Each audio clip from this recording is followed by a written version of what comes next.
Hi, good day everyone. So my name is Mary Rose Siversano and I am going to present my PowerPoint presentation.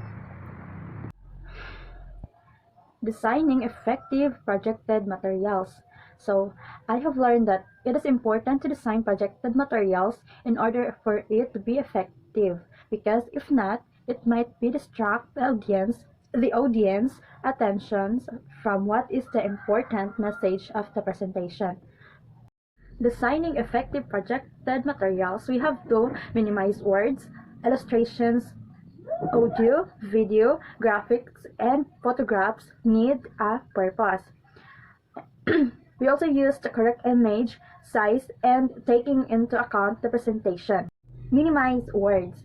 So, in minimizing words, cramming lots of materials into one computer slide makes the slide extremely difficult to read.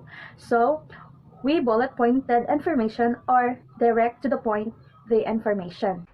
Illustrations, audio, video, graphics, and photographs need a purpose. If the audio clip, image, video clip, or photograph does not and the comprehension of my presentation, so I will not use it and I will only include visuals that tell my story.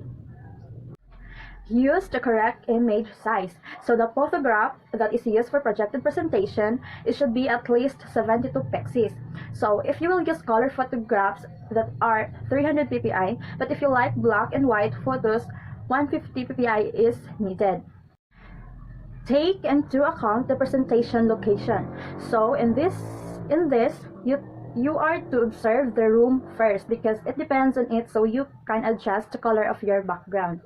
Then dark text is easier to read. Next is using text. So when we are using text in computer generated slides, we should follow this next suggestions, which is to follow the rule of 6, keep the syntax simple, choose colors wisely, the text size, typeface, italics, and uppercase or lowercase. So in following the rule of 6, each slide will only limit words to 6 per lines to 6 per screen. This rule of 6 is a good one to follow. In keeping the syntax simple, we have to remember that people read more slowly than they hear and they will read more slowly still if they're being asked to read and listen at the same time. In short, save complex syntax and lengthy sentence for the spoken part of your presentation and use bullet point or keyword on your slides. So in choose color wisely, use mostly solid background because pattern behind text makes reading more difficult. And if the background is dark, the letter should be light. When your letter colors to use are white, yellow letters in dark background and black letters in light or in a white background. And the letter colors to avoid is red. Another is text size. The text size for the title, body, and subheadings should be in the following ranges. So title 28 to 48 points, body 24 to 32 points, and the subheadings 20 points or higher. So typeface also.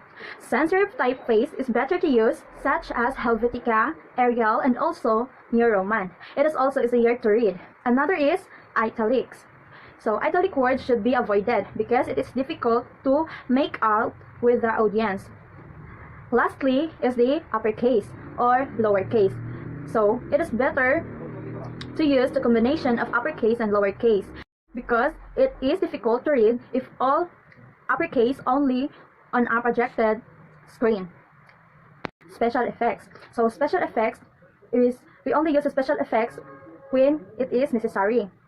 So special effects should have a purpose. So in special effects, there are sound effects, reveals, and transitions, and also the background templates. In sound effects, use this sparingly. Audio special effect can make a serious presentation seem humorous when it is not supposed to be. The reveal and transitions also use this sparingly. If you use too many animations, the audience may get so enamored with your animations that they will wait for the next reveal or transitions and lose sight of the main points in the presentation. is the background templates. This must be enhanced content. Choose backgrounds that add to the message. We can use our own background such as Adobe Photoshop. So that is all. Thank you.